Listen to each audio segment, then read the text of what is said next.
연골이 일단 한번 손상이 되면은 신경이나 혈관의 분포가 없기 때문에 회복이 잘 안 됩니다. 그래서 한 2에서 3일 이상의 손상이 있을 경우에는 뭔가 다른 치료를 해야 연골을 회복시킬 수 있는데, 대표적으로는 자기 뼈 안에 있는 골수의 줄기세포를 유발시켜서 회복하는 방법들이 기본적으로는 사용되고 있습니다. 골수에 있는 줄기세포를 유발하기 위해서는 뼈에 구멍을 내서 그 안에 있는 골수를 바깥쪽으로 나오도록 유도를 해야 되는데, 이걸 이제 미세천공술이라고 합니다. 미세천공술을 통해서 이제 줄기세포를 유발시킨 후에 그것만으로는 연골 재생이 조금 원활하게 안 된다던가 양이 좀 떨어진다던가 질이 좀 안 좋다던가 하는 경우가 있어서 콜라겐이나 연골세포, 줄기세포, 멤브레인 등의 다양한 추가적인 이식을 시도를 해왔고, 그 중에서 이제 줄기세포가 카티스텐이라던가 하는 치료 방법인데, 타가, 탯줄에서 제대열 중간엽 줄기세포를 배양해서 이식하는 겁니다. 그리고 연골세포 이식의 경우에는 예전에는 이제 무릎 연골에서 연골을 채취해서 그거를 또 배양을 하고 이식을 했었습니다. 무릎 내부에 있는 연골을 이식을 하다 보니 퇴행성으로 진행되는 연골 손상의 경우에는 무릎 연골세포가 어쨌든 좀 노화되고 퇴행된 연골을 쓰게 되고, 그러다 보니까 질적으로 크게 효과가 좋지 않았다. 이것을 이제 어떻게 좀 더 좋게 할 수 있을까 연구를 했고, 그러다 보니 사람 늑골에서 연골 세포를 채취하는 카티라이프라고 하는 새로운 연골 재생 방법이 생겨났습니다. 인간의 늑골 연골은 퇴행된 무릎의 연골보다 조금 더 젊은 상태를 유지하고 있기 때문에 그거를 채취해서 배양해서 이식을 했더니 조금 더 양적으로 풍부한 연골 재생이 되는 것을 확인하여서 요즘에는 이 자가 연골세포 연골 재생술이 연골 치료의 새로운 화두로 대두되고 있습니다.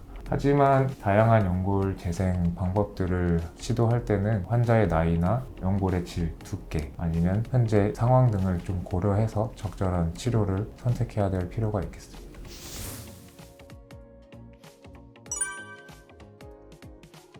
그래서 궁극적으로 관절염의 치료 목적은 통증을 완화시키고 관절의 기능을 회복하고 변형을 교정하고 변형을 예방하는 것에 있고, 앞으로 내가 지낼 남은 삶의 질이 조금 더 향상될 수 있도록 하는 것이 목적입니다.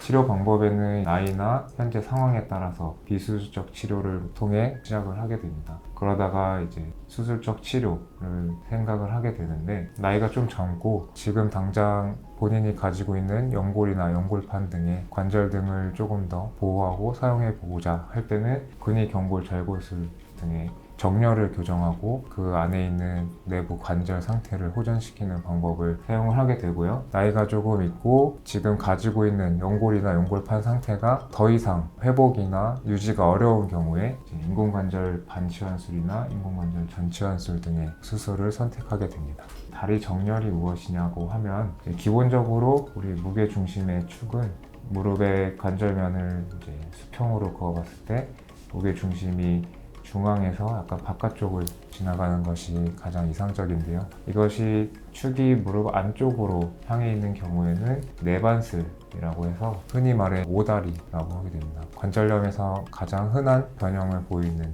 모양이라고 볼 수 있고, 반대로 축이 너무 바깥쪽으로 가 있을 경우에는 외반슬, X자 다리라고 하죠.